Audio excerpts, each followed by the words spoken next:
Now, this is a person many of you know, Mike Maloney. How many of you have heard him? Amazing would be an understatement. This is a man who is a founder of goldsilver.com. It's an online precious metals site, and he's well known for a program that he has called The Hidden Secrets of Money on YouTube.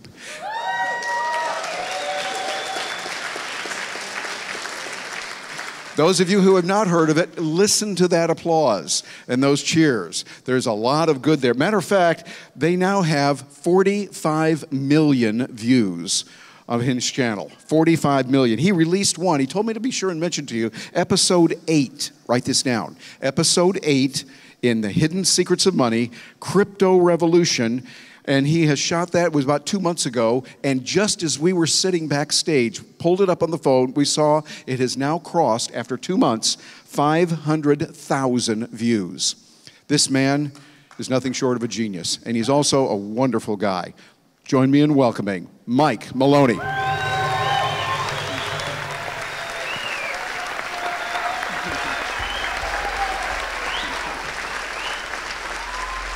Thank you very much.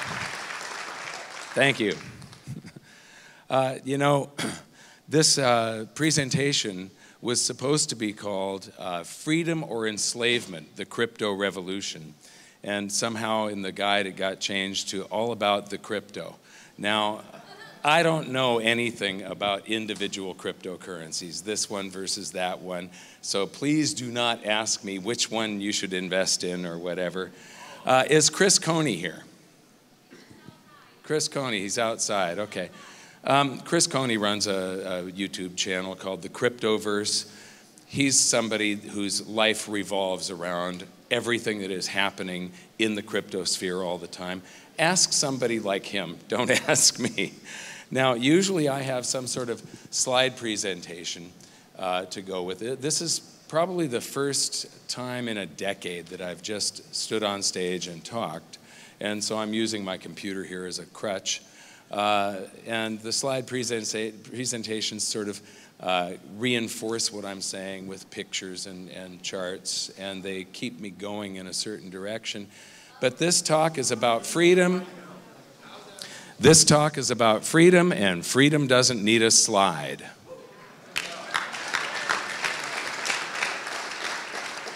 So, how many here have seen Hidden Secrets of Money? Okay. How many have seen episode 8, The Crypto Revolution? Okay. How many are going to watch episode 8, The Crypto Revolution? Thanks. This is the 2-month anniversary today, and it just went about 500,000 views just right about now.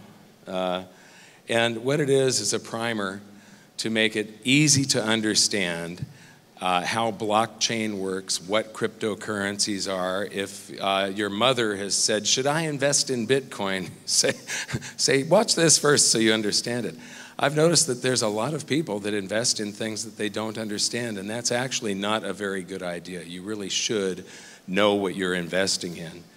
And so this is how they work, but more than that, it's about the power of distributed ledger technology. Distributed ledger technology is advancing very quickly, and in the future it's going to touch every aspect of your life. It's more than just cryptocurrencies. So far we've been focusing on cryptocurrencies, but it's going to change the internet. And so I'm going to read you the beginning of episode 8, The Crypto Revolution from Bitcoin to Hashgraph. It's really a study of the underlying technologies, the recording system, because that's what blockchain is basically a recorder. It records events or transactions, and you can use it as an accounting system, and then you build all these apps on top of it. But I thought that this was so important that the opening says, today mankind stands at a crossroads, and the path that humanity chooses may have a greater impact on our freedom and prosperity than any event in history. In 2008, a new technology was introduced that is so important that its destiny and the destiny of mankind are inextricably interlinked. It is so powerful that, if captured and controlled, it could enslave all of humanity. But if allowed to remain free and flourish, it could foster unimaginable levels of peace and prosperity. It has the power to replace all financial systems globally and to supplant 90% of Wall Street and to provide some functions of government. It has no agenda. It is always fair and impartial. It cannot be manipulated, subverted, corrupted, or cheated, and it inverts the power structure and places the control of one's destiny in the hands of the individual. In the future, when we look back at the 2.6 million year timeline of human development and the major turning points that led to modern civilization, the creation of farming, the domestication of animals, the invention of the wheel, the harnessing of electricity, and the splitting of the atom, the 60-year development of computers, the internet, and this new technology will be looked upon as a single event, a turning point that will change the course of human history.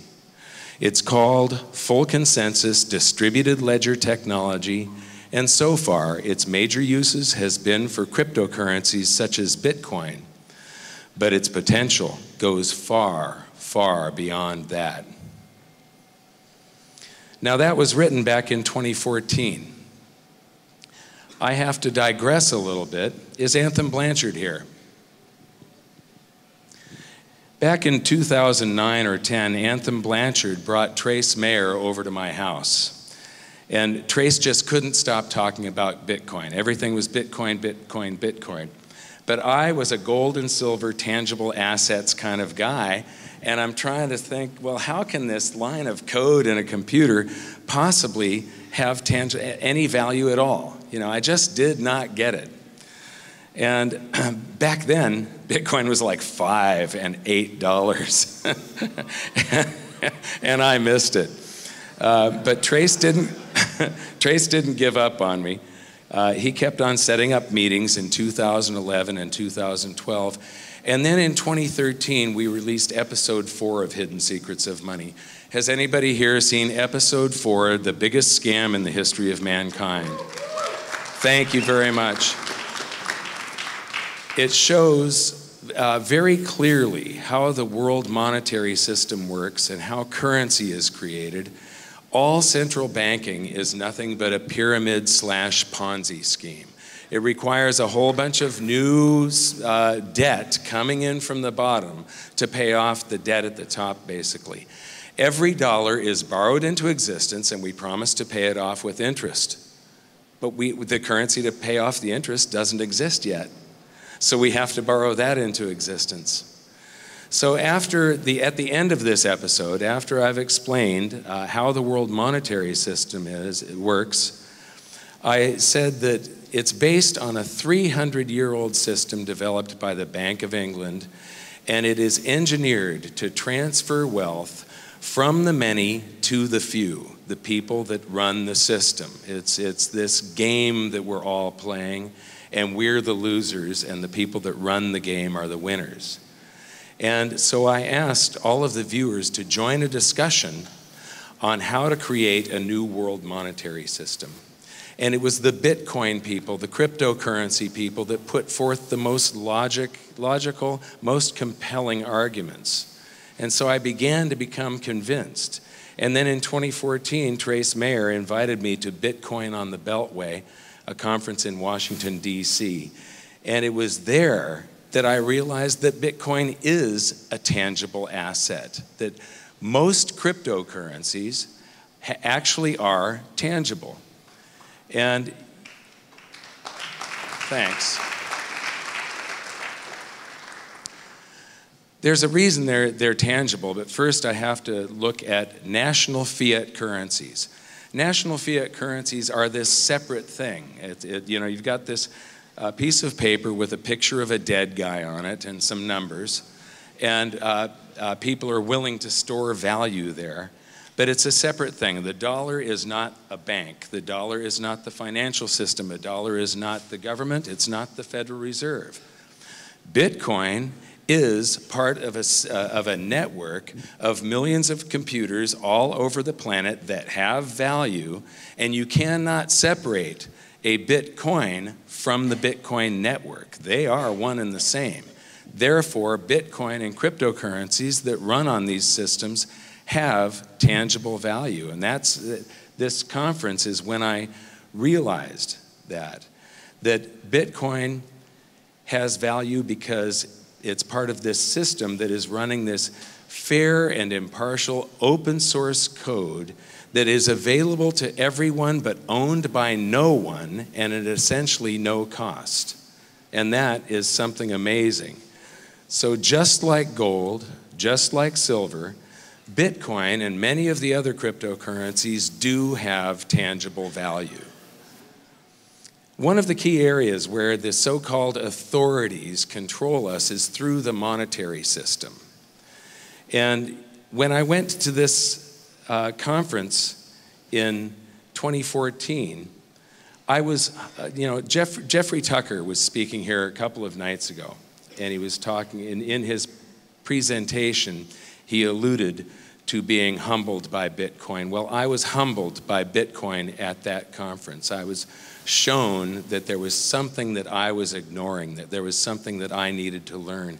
And it really opened up a brand new world for me, because this area where the monetary system is one of the key areas where the authorities control all of us. And distributed ledgers can either increase that control or they can remove it entirely.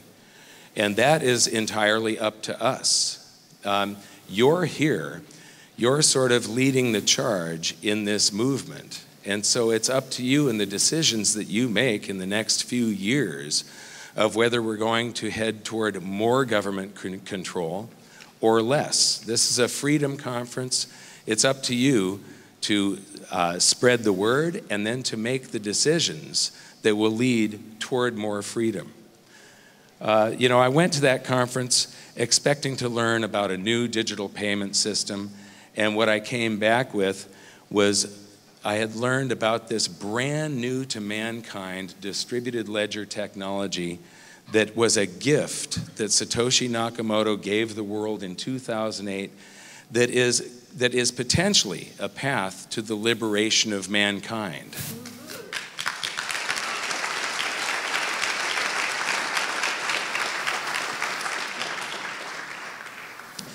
But since that conference, one of the things that I've seen in this space is a whole bunch of division, derision, dissent, and infighting that is very counterproductive. That takes your eye off the ball of liberty and freedom. That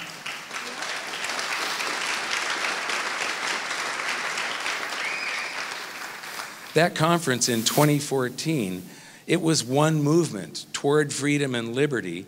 And back then is when that conference is where they were introducing Ethereum. And everybody was just amazed, and it wasn't like the Bitcoin people saying, boo, no Ethereum. Everybody was for moving this technology forward. That's what my episode 8 of Hidden Secrets of Money is about, is the evolution of this technology and what it can do for mankind. Now, what I've seen, though, is this disintegration into what almost looks like partisan politics. When I was on in one of the airports, there was a transfer bus going from the terminal to a plane, and somebody asked me who I was coming here to see, and I said, well, I was coming here to see Ron Paul and G. Edward Griffin, and somebody said, I hope you're not here to see Roger Ver.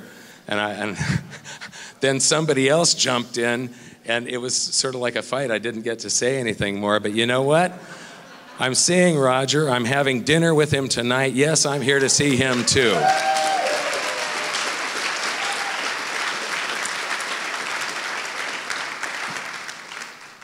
These are just the very early stages of distributed ledger technology, and the big picture is that it's going to change the entire internet, and it's going to change almost every aspect of your lives. It's going to touch every aspect of your lives. Some of the new technologies, being able to decentralize things and not put them on the server, there's already been computer games that are decentralized, where the ledger is actually recording every single movement in a computer game that multiple users are playing.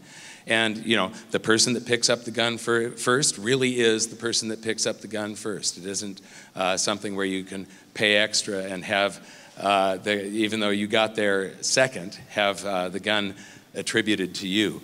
It's going to make email much more secure and safe. One of the things when I was interviewing Lehman Baird is he was talking about putting a trust layer on top of the internet. So there are technologies coming that are absolutely amazing. Blockchain and all distributed ledgers are going to be touching every aspect of your life. And today there are already thousands of distributed ledgers out there, many thousands. And most of them are cryptocurrencies at this point. A lot of them aren't counted by a lot of the, like if you go to coinmarketcap.com, they list like 1,400 now, I think, 1,300 or 1,400. But they're listing most of the ones that have value or that are being exchanged currently. There's the last I looked, there were like 4,380, and that was in November. So they're developing many of them a day. And then there's private industry. I mean, IBM has something called Hyperledger, which is blockchain, and that's for private industry to use. So distributed ledgers it's just the very beginning. And during the initial phases of a new technology, it's very much like back the tech boom of the 90s, when there were thousands of .com companies and thousands of tech companies that came out, WorldCom and Global Crossing, but there was also Amazon and Google. The best are going to survive, and we will all be better for it. But a whole lot of the distributed ledgers, the cryptocurrencies that exist right now, will end up going by the wayside. And this isn't the first example. This always happens whenever a new technology is introduced. I was on Wikipedia the other day, and I'm a car guy, and it says that there have been more than 1,800 automobile companies that are now defunct in the United States alone. And that is only a partial list, because there's a bunch of car companies that I remember that weren't on the list. And so this can either, whenever new technology starts, it lights off a firestorm of innovation and competition, and we're left with the best of what this innovation and competition is good. So the infighting of, oh, this cryptocurrency isn't any good, you got to go with the one that I prefer, this is not actually a productive thing for the community. We have to really support all of the free market cryptocurrencies that are out there. We don't have to support all of them, but we have to support the entire movement. This is something that will either, I really believe this, we have a choice right now of enslavement or freedom. Now, the financial sector and governments are coming very late to this party. The financial sector just this year started tripping over themselves, trying to figure out how they can get a piece of the distributed ledger / cryptocurrency pie. And if we see any further loss of our freedom due to distributed ledgers, it's going to come from government and the financial sector. So we have to be very vigilant on this and resist it. I believe that one of the methods that we may end up seeing something like a crypto dollar is through the credit card systems. The banks will first start using it. You won't be using it directly, but one of the things you might consider is use more cash. But to quote Mahatma Gandhi, non-cooperation with evil is as much a duty as cooperation with good.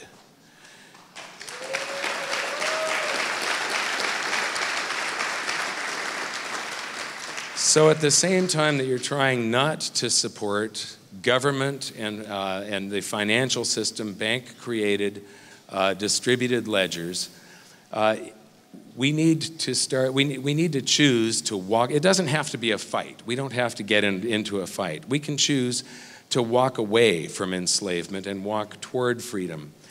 If we stop focusing on trading cryptocurrencies, which is what everybody is doing right now, and start actually using them, that is the biggest thing that we can all do for this sector, is use them in trade.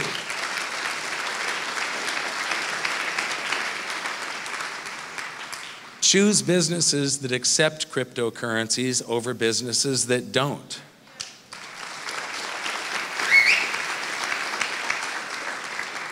If you have a business, start accepting cryptocurrencies. If your business is high profit margin, you may just want to accept the cryptocurrencies as they are. If it's low profit margin, there are things such as BitPay, and Dash is introducing it and so on, where it can be instantly converted into the fiat currency that some people consider stable. I think they're all a lie. Every time I land in a different country, and you get these different pieces of paper with different dead guys on them. And those pieces of paper, it takes like 10 times more numbers to buy the same thing as it did where I came from. And it just reinforces. And then I go home with a bunch of this stuff. You know, Hidden Secrets of Money was shot in 18 countries. And I went to a lot of other countries to speak beyond that. And I have a stack. I mean, I've just got this pile of fiat currency. Most of it doesn't buy anything anymore. The U.S. is one of the few countries that doesn't replace its currency now and then. A U.S. dollar from World War II still, you can use it in trade. The old large notes that we used to have are actually still valid. The large format notes, they were like that big instead of this big. And gold notes, except most people won't accept. You walk into a store and try and buy something with them, and unless it's a collector that realizes that as a collectible, it's actually worth more than the face value, they won't take them. So the whole system of fiat currencies is totally idiotic, and we've got to stop supporting it if we can.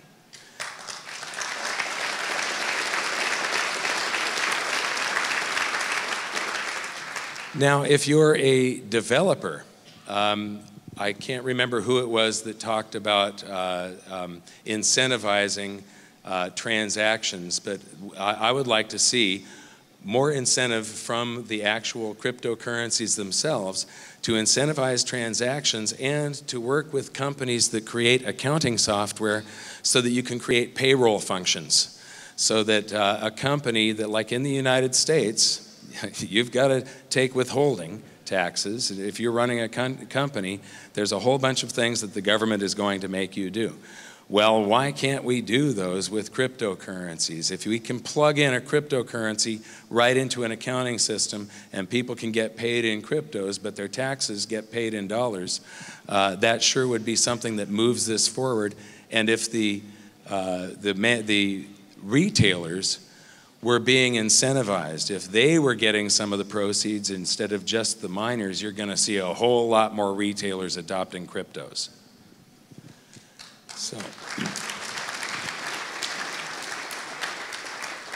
now, my personal mission is to educate. This is something that has been a passion. I'm dyslexic, and I did very, very poorly in school. And 1 year, I had one teacher telling me that I was an idiot, you know, you're stupid, and another teacher saying, Mike, you're the brightest kid in the class, why can't you learn anything? And so after a few months of 10th grade, I realized they were wasting my time, I was wasting theirs, and I left, and I've never been back. So I'm a 9th grade graduate.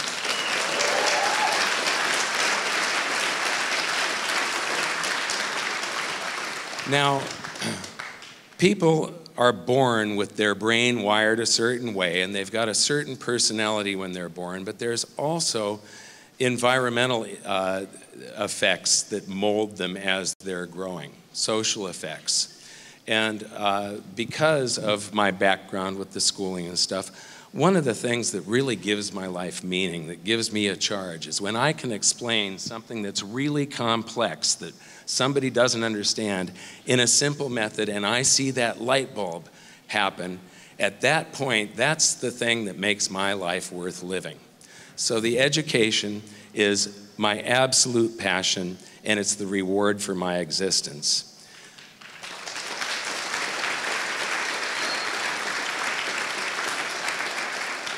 So I don't have an actual mission statement, but one division of my company does, and that's Hidden Secrets of Money.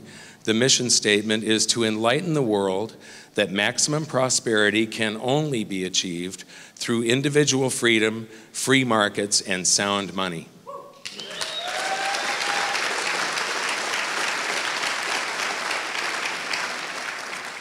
If you saw the charts that Roger Ver had up here earlier, the countries that have the most economic freedom, he was using a different report than I usually use, because there's 3 think tanks that I know of that study this, and they all come to the same conclusions. It's very obvious. But the people that live in the most economically free countries live almost 20 years longer. He didn't say 20 years, but 20 years longer. That's huge. That means that central planning is a form of murder.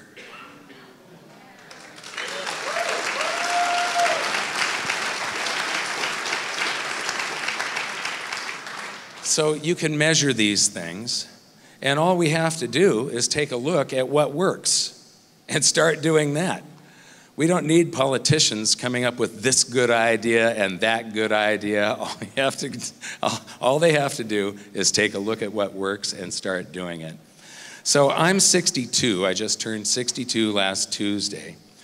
And one of the things that I want to do is to leave a legacy that'll live beyond me of high quality information. And I also want to continue to try to change the world for the better, because what the hell else is there to do?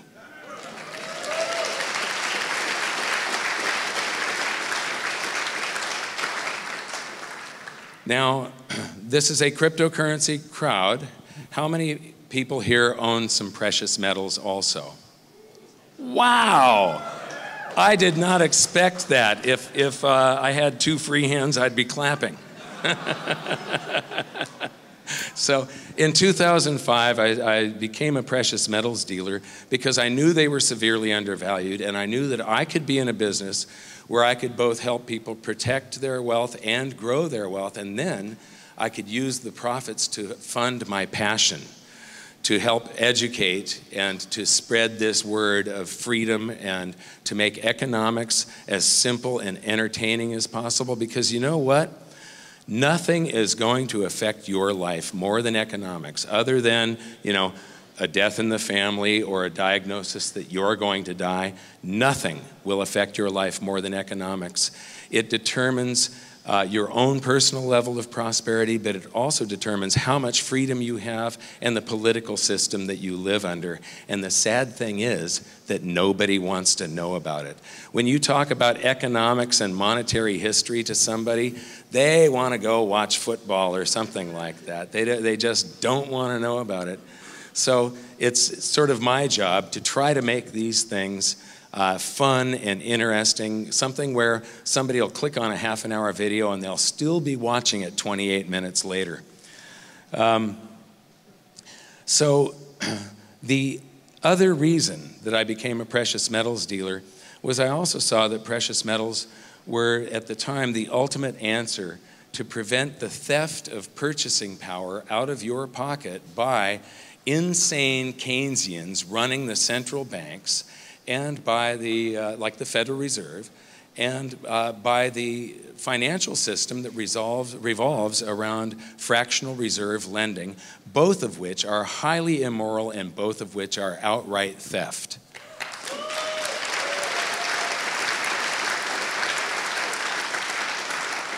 Now, gold and silver have always been known as honest money, and there's a reason for that. They've always been the only financial asset that you could own that was not simultaneously somebody else's liability. If you buy a stock, it relies on the performance of that company for the stock to have value. If you have $1 in your pocket, it actually relies on the performance of our government to tax us in the future to give that currency value. But if you own an ounce of gold, it's got its own intrinsic value. It doesn't rely on a counterparty. In 2014, I added cryptocurrencies to the short list of honest money.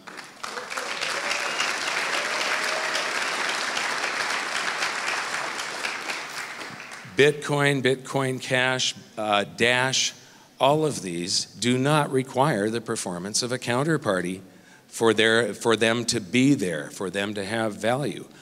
All they require is the same thing as anything else in society.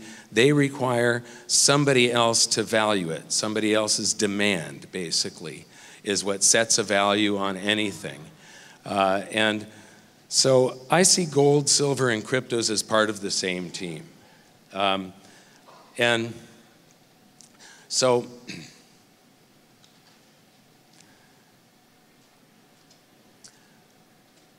I love education. The reason I'm hesitating here is I don't want to give a pitch for my company, but at the same time, the way that we fund all of these things is by selling gold and silver.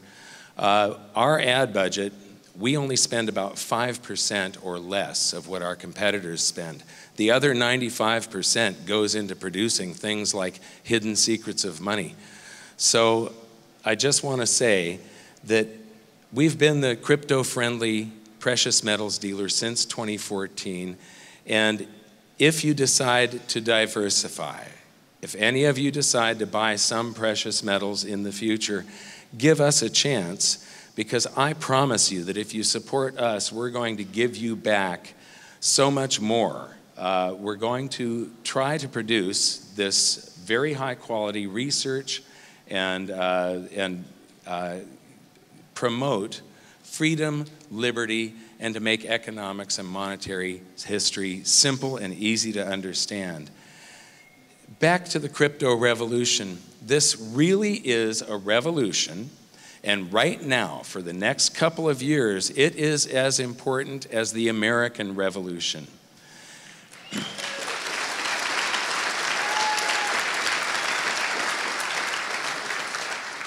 During these next few years, you have the choice of freedom or enslavement. Choose wisely. That's it.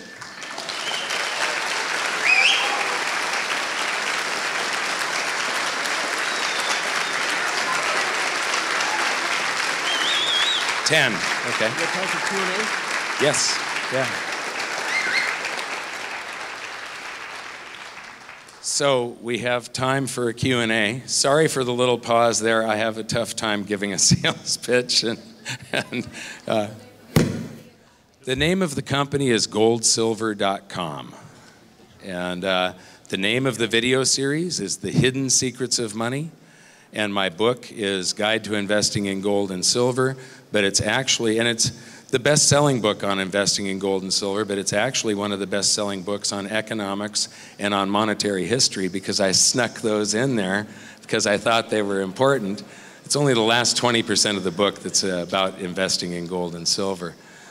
So, who has a question? Yes. G'day, mate. How are you? Love your work. Cynthia McKenney, I believe, is right in regards to language, and you were saying it's a revolution. I believe it should be called an evolution, and cryptocurrency should be crypto or crypto money. Do you believe in getting the language right and not tying it back to 17th century British wording? I believe that language is very important, and it leads to a lot of misunderstandings when we don't define things properly. But I don't, since cryptos are something that are brand new to this planet since 2008, I do see this as a crypto revolution. Yes, the revolution is evolving, but I wouldn't quite call it the crypto evolution yet. This is extremely important. And getting into supporting transactions, and if you've got a business supporting cryptocurrencies, that is the way that we're going to push this thing over the line. Thank you for your work, Mike. I Thank you. don't think any of us are mad that you promoted your goldsilver.com. I'll say it again, goldsilver.com. Many of us are actually very well off because of you. Thanks. So I would like to ask, if you have any gold or silver here, I would like to buy some for crypto dash. Well, you can do it right on our website, 24 hours a day, and you know, we take Bitcoin on the website and have since 2014. Hello. I'm somebody who's new to cryptos, and what I'd like to know is, I understand the central banking fraud. I'm sure everybody in this room does. My question is this: if the US dollar would go to zero tomorrow, can you explain the value, or what would be the value of Bitcoin or any other crypto for that matter, since it's always compared to fiat currency? Well, measured in dollars, infinity. That's the inverse of zero. So what's more important is purchasing power. And if the dollar for some reason went way down in value or went to zero, I don't know, you know, I don't think any major currency is just going to go to zero like that. There's going to be a bunch of emergency meetings and officials trying to do this and do that, and they're going to come up with a bunch of patches like they did in 2008 that end up only making things worse in the long run. But if you have, at the end of my book, I talked about this, and this was before cryptocurrencies that I wrote this. Gold and silver have been proven to be money for 5,000 years, and it's one of the very few safe haven assets that people rush toward in a currency crisis.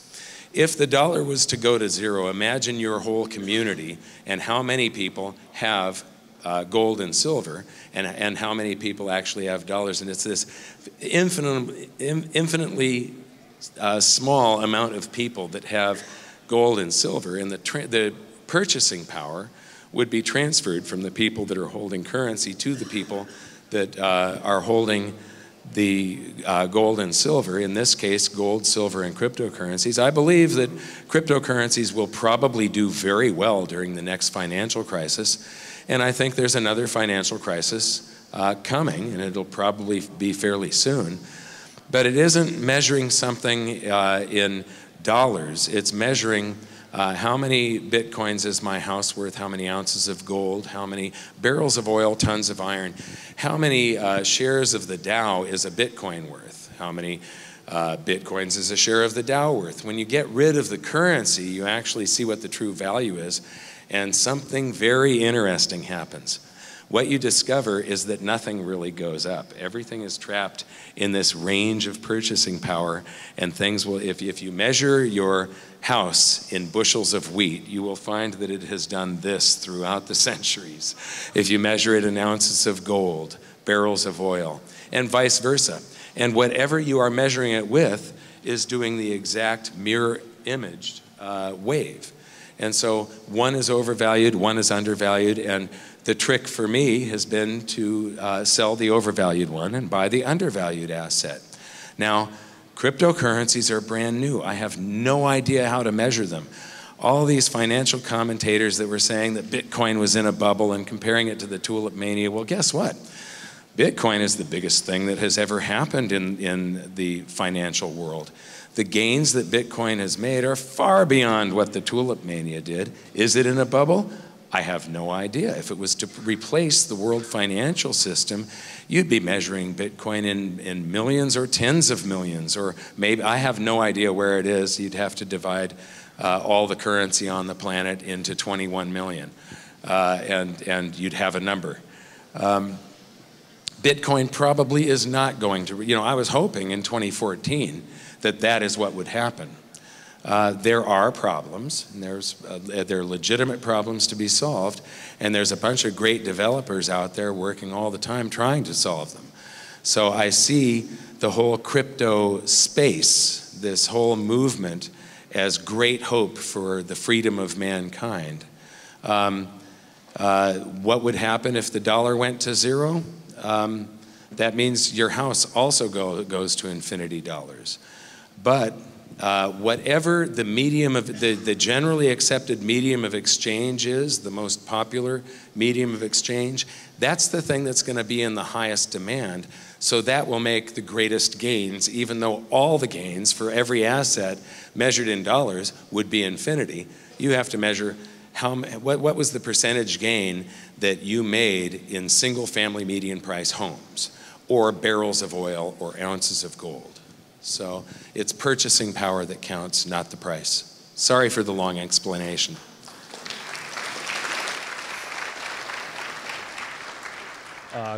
Governments and central banks never really learned from their mistakes throughout history. So I can't really say that again, the beginning of that. Governments and central banks never learn their lessons from history, and we all know a financial collapse is going to happen again. So I wanted to know your opinion. If you were to choose between one of these two assets to hold, would you hold a cryptocurrency or a short position in the financial system? Well, you know, there have been several times when I almost went short on this market because it's been so insane. But I would have, you know, I think it was Benjamin Graham, who's a famous trader, that said that the markets can remain insane longer than you can remain liquid, basically. That's not the exact quote, but you're going to run out of cash before the markets actually wise up and come back to fundamentals. And the markets are insane right now. My next talk tomorrow is about the everything bubble.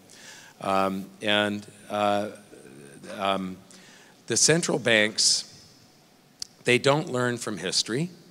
They don't study Austrian economics. Anybody that studies Austrian economics, you know, there's a video on my website of me giving a presentation in 2005, and I'm showing this real estate bubble, and Ben Bernanke in 2007 is saying there is no real estate bubble.